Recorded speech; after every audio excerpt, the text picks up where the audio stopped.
Welcome to the Slop Farm. Enjoy the video. In this video, I will compare Toyota Supra versus Nissan GT-R. We'll dive deep into what makes these two iconic sports cars stand out. We'll look at their raw power, how they handle on the road, and the driving experience they provide. Get ready for a head-to-head battle of engineering and passion, helping you decide which legend truly reigns supreme in the world of high-performance vehicles. When it comes to raw power, both cars deliver thrilling experiences.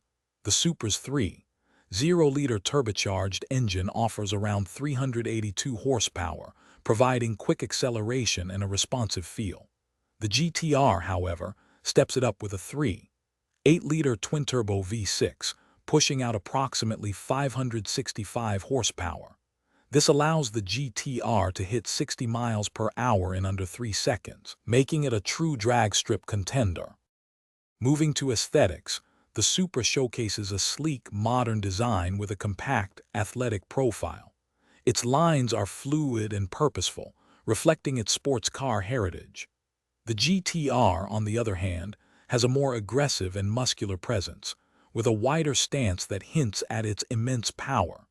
Inside, both cars offer driver-focused cockpits, blending comfort with performance-oriented features and quality materials.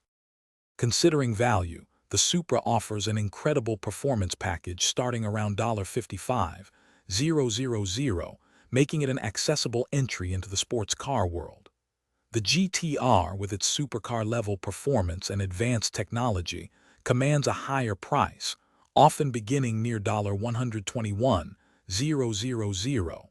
Both cars offer distinct experiences for their price points.